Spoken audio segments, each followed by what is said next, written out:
Ya, terima kasih Anda masih bersama kami di Newsroom. Pemirsa, rekan kami Ayu Wardani akan membahas dialog dengan tema peraturan ganjil genap jelang Asian Games dan yang nanti akan melebar ya, akan diperluas. Dan hari ini adalah uji cobanya begitu ya. Nanti pada tanggal 1 Agustus akan diberlakukan, ada sanksi dan segala macamnya. Nah, bagaimana lika-likunya nanti langsung Ayu akan membahasnya bersama dengan para narasumber di studio 2 JAK TV. Ya, namun sebelumnya kita akan melihat dulu informasi berikut ini. Uji coba sistem ganjil genap lalu lintas Asian Games untuk kendaraan roda 4 mulai diberlakukan di 40 jalan di Jakarta, salah satunya di persimpangan Pancoran, Jakarta Selatan, Senin pagi. Dalam uji coba ini, petugas Disub dan Polantas melakukan sosialisasi dengan memberikan brosur wilayah ganjil genap. Sistem ganjil genap lalu lintas Asian Games dimulai jam 6 pagi sampai dengan jam 9 malam dari hari Senin sampai Minggu selama 1 bulan. 1 minggu pertama, petugas melakukan sosialisasi dan tidak ada sanksi tilang, hanya diarahkan ke jalan alternatif. Setelah dilakukan uji coba, petugas akan melakukan tindakan penilangan bagi pengendara yang melanggar. Pemberitahuan, ya baik melalui BMS, flyer, maupun spanduk. Yang kedua, kita lakukan peringatan, sudah mulai penyetopan. Nah, yang ketiga, kita alihin. Dalam arti kata, kalau ada kendaraan yang melanggar, kita keluarkan di koridor tersebut. Ya, terus sambarin kita lakukan minggu keempat evaluasi, baru kita bisa nanti melaksanakan tindakan di tanggal 1 Agustus 2018. Ini adalah sifatnya sosialisasi pemberitahuan kepada masyarakat bahwa nanti pada tanggal 1 Agustus itu akan ada penindakan.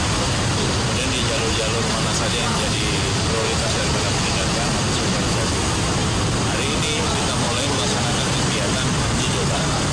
Uji coba itu pengenalan, termasuk juga kita sosialisasi dengan membagikan brosur.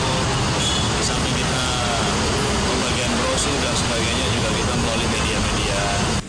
Sementara di wilayah Jakarta Selatan, sistem ganjil genap lalu lintas Asian Games diberlakukan, diantaranya Jalan Gatot Subroto, MT Haryono Pancoran, Jalan Rasuna Said, Jalan Jenderal Sudirman, dan Jalan Alteri Pondok Indah. Muhal Kopandi, JAK TV.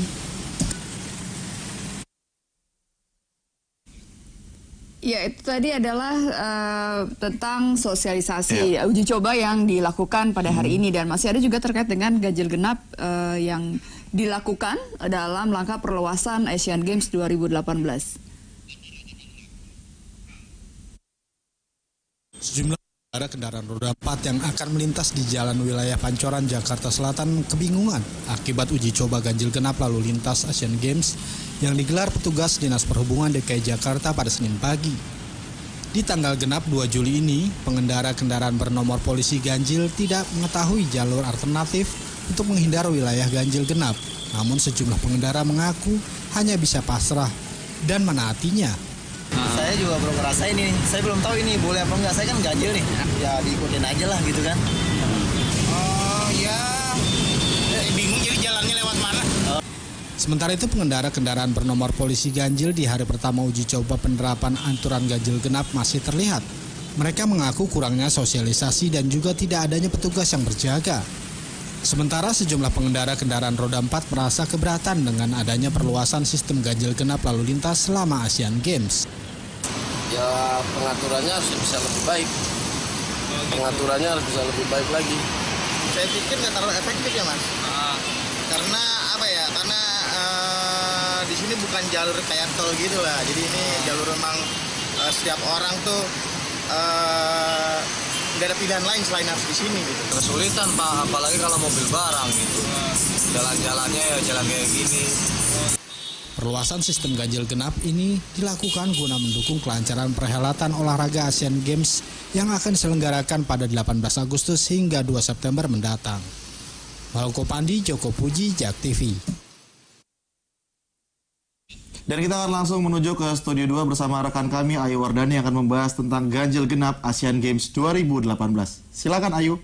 Ya, terima kasih Wahyudi dan Lulu. Betul, hari ini adalah hari pertama sosialisasi ganjil genap yang diberlakukan, yaitu selama 15 jam. Seperti apa proses sosialisasinya di masyarakat?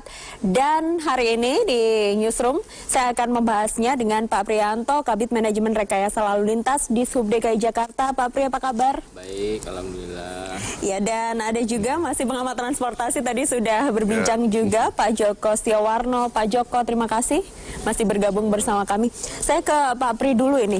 Hari ini adalah sosialisasi hari pertama. Seperti apa sosialisasinya? Ya, jadi hari ini merupakan hari sosialisasi pertama yang terkait dengan khusus untuk pengguna jalan di jalan. Nah, sebelumnya 1 bulan kemarin, khususnya di bulan Juni, kita sudah sosialisasi sifatnya itu soft. Jadi melalui media sosial, melalui beberapa grup atau apa. Nah, baru nanti hari ini sampai dengan tanggal 31 kita lakukan sosialisasi yang benar-benar di lapangan yang menyentuh kepada pengguna. Nah, jadi sampai dengan tanggal 2 sampai dengan tanggal 31 kita ada lakukan petahapan-petahapan. Jadi untuk yang minggu pertama, nah itu kita sifatnya sosialisasi. Nah, bagi kendaraan-kendaraan yang kurang tepat plat nomornya sesuai dengan tanggal masih diperbolehkan.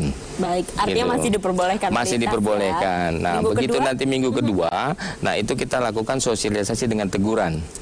Gitu, dalam arti kata memberikan sosialisasi dan memberikan peringatan bahwa ini nanti masih selama uji coba. Nah, menjelang pada tanggal 1 Agustus dilakukanlah penetapan atau penindakan.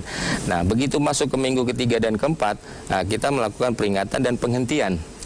Dalam arti kata jajaran dari Disub dan kepolisian itu akan menghentikan, memberikan teguran dan mengalihkan kendaraan keluar daripada kawasan. Baik. Nah, dari situ mungkin dirasakan 4 minggu cukup, baru kita terapkan penindakan oleh teman-teman jajaran kepolisian tanggal 1.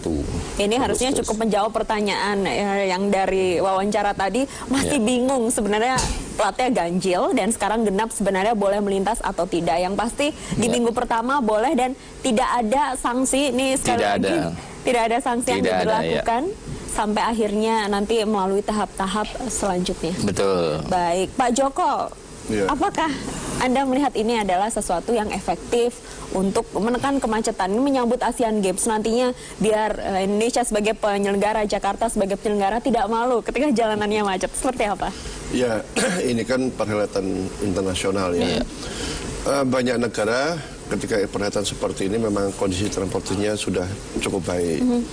Nah, Indonesia salah satu kota yang memang ya seperti ini, artinya kemacetan itu sudah di mana-mana lah Jakarta, sehingga bagaimana dalam perhelatan ini itu jangan memunculkan kondisi yang apa adanya. Artinya ini adalah kesempatan bagi kota-kota terutama Jakarta untuk menata transportasinya. Ya, memang penyelenggara ini kan tidak hanya Jakarta, ada Palembang, ada juga beberapa kota di Jawa Barat, Bogor dan Bandung ya. Tapi setidaknya yang jadi sorotan itu Jakarta. Kalau di Palembang dapat dikatakan saya kira aman lah, karena jaringan-jaringan public transport yang dibangun itu juga tidak jauh dari jaringan yang sudah ada ini, hotel-hotel dan sebagainya. Tapi kalau Jakarta ini dia membangun katakanlah Wisma Atlet, ada di mana Kemayoran. Kan?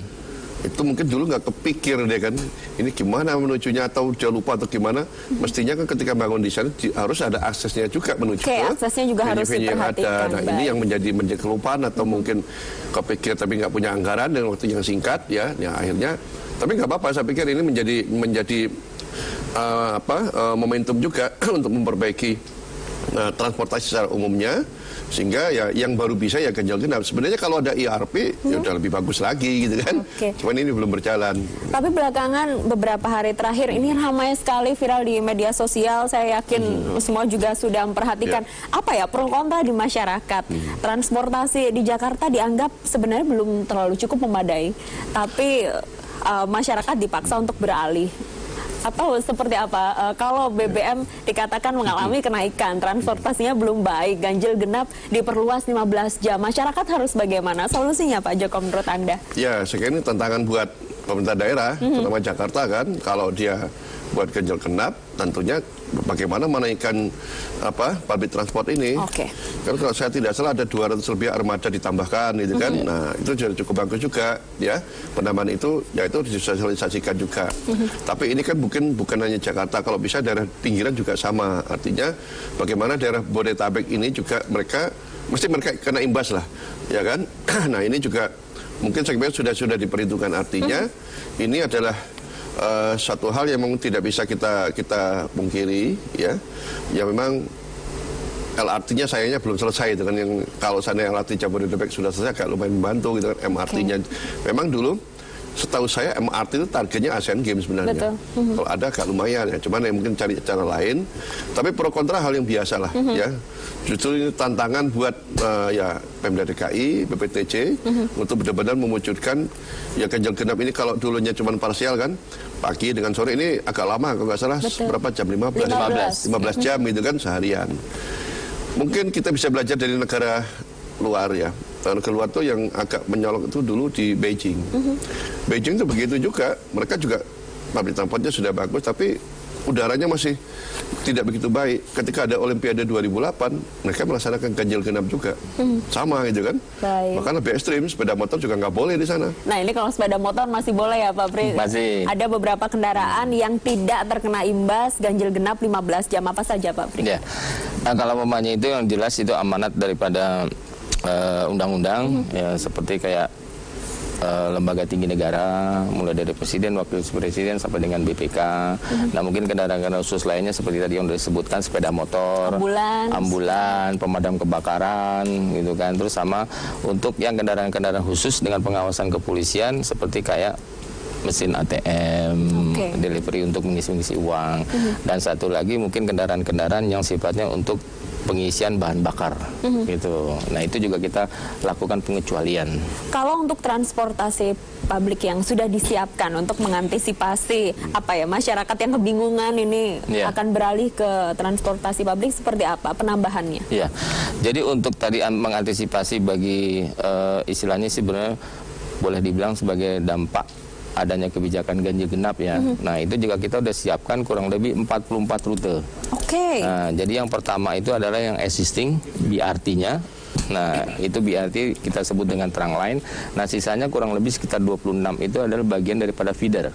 Feeder itu yang menjemput dari kawasan-kawasan sekitar kawasan ganjil genap dan mungkin sekitar ring-ring luar. Nah, sampai menyentuh ke kawasan-kawasan ganjil genap dan menyentuh ke koridor BRT. Nah, dari situ baru kita adakan nanti tergantung daripada demand. Jadi sudah kita siapkan kurang lebih hampir rata-rata yang existing itu koridor yang existing plus dengan yang non BRT itu 44, hampir rata-rata sekitar 10. Berarti udah boleh dibilang udah cukup lumayan besar terkait dengan jumlah armadanya. Lalu sosialisasinya apakah juga sudah masif dilakukan seperti sosialisasi jalur-jalur yang terkena imbas dari perpanjangan ganjil genap? Itu satu paket kita lakukan gitu. Jadi di samping kita melakukan sosialisasi terkait dengan kawasan pembatasan lalu lintas ganjil genap, kita juga mensosialisasikan layanan daripada angkutan umum. Dalam hal ini BRT dan non BRT. Nah, mungkin belum lagi ditambah dengan angkutan-angkutan lain yang di luar pengelolaan daripada Transjakarta atau bis reguler. Ini ada yang menarik karena sepeda motor kendaraan roda 2 tidak terkena imbas, artinya masih boleh melintas. Apakah ini tidak kemudian menjadi pertimbangan tersendiri ketika kendaraan roda 2 ini seperti kendaraan online sering digunakan untuk beralih masyarakat yang tidak menggunakan kendaraan pribadi, menyumbang kemacetannya seperti apa perhitungannya? Ya, jadi dari pengalaman kemarin ganjil genap yang pertama yaitu koridor Sudirman Tamrin plus sebagian Gatot Subroto, itu juga kita sudah melakukan evaluasi. Ya kan, memang kalau mau dilihat daripada hasil evaluasi, memang kontribusinya tidak terlalu besar ya. Terkait dengan itu, yang dominan itu perjalanan mereka itu perjalanan pendek. Nah, ditambah lagi mungkin ada istilahnya itu pesan-pesan makan, GoFood dan lain-lainnya. Nah, gitu. Mungkin ini juga kita prediksi untuk koridor-koridor ini juga kontribusinya tidak terlalu banyak. Tapi ini adalah merupakan bagian daripada evaluasi kami. Nah, mungkin nanti pada saat nanti 1 minggu pertama kita dievaluasi, minggu kedua sampai dengan akhir bulan Juli. Nah, bagaimana nanti kondisi keadaan daripada di lapangan. Untuk saat ini sehari mungkin saya rasa belum bisa, Pak ya. Karena belum bisa disimpulkan seperti apa. Karena ini belum ada equilibrium atau keseimbangannya belum jelas kan. Nah, mungkin nanti pas hari kelima Jumat, nah kita akan adakan evaluasi. Nah, mungkin kita baru sampaikan di minggu kedua kali. Pak Joko mungkin dikatakan kalau kendaraan roda 2 ini sejauh ini dari evaluasi kemarin belum menyumbang terlalu banyak kemacetan. Tapi ketika ini benar-benar diberlakukan ganjil genap yang lebih panjang 15 jam, ada keresahan di masyarakat terus beralih ke transportasi online roda 2. Tidak hanya kendaraan roda 2 pribadi ya, tapi online juga. Menurut Anda, analisa Anda seperti apa nantinya kondisi jalan-jalan di Jakarta yang kena imbas ganjil genap 15 jam? Ya bisa jadi itu memungkinkan. Ya, artinya tapi terkadang ini baru 1 hari, dilihat saja. Prediksi kami memang ada yang beralih nanti. Ya, besarnya berapa kita nggak tahu, tapi nanti saya kira teman-teman di Dinas Perhubungan dan BPTJ tentunya itu termasuk bagian evaluasi juga. Seandainya nanti mungkin tahapnya zaman sudah berlebihan atau dapat mengganggu, ya mungkin ada kebijakan sendiri juga gitu ya. Tapi saya setuju, jadi dilihatlah dulu perkembangannya. Tapi memang kalau kita mau ekstrem ya dilarang gitu kan. Tapi ini tentunya ini persoalan sosial juga. Ya, kita nggak semata-mata teknis ya. Ya kalau kita belajar di negara-negara yang memang dia ekstrem ya bisa ya, tapi mungkin di Indonesia berbeda setiap daerah. Tapi dengan nanti tentunya akan diberikan pada publik, inilah hasilnya seperti ini. Termasuk juga bagaimana kita mengukur kualitas udara. Itu yang penting. Jadi Jakarta ini termasuk kualitas udaranya juga termasuk kategori buruk gitu kan. Penyumbangnya ya kendaraan bermotor tadi. Ya, nah ini juga kalau bisa ya ini diukur juga. Ya, kualitas udaranya diukur, mungkin laju kendaraannya, kemudian tingkat kecelakaannya juga, kemudian waktu tempuhnya. Padahal ini bisa sebagai perbandingan kalau sekarang bagaimana, nanti setelah dilaksanakan seperti apa, kita berikan pada publik ini. Bagaimana mau diteruskan setelah Asian Games, ya, atau cukup pada Asian Games saja. Baik, ditahan dulu, kita lanjutkan perbincangan usai jeda. Mirsa, tetaplah bersama kami di Newsroom, kembali usai jeda.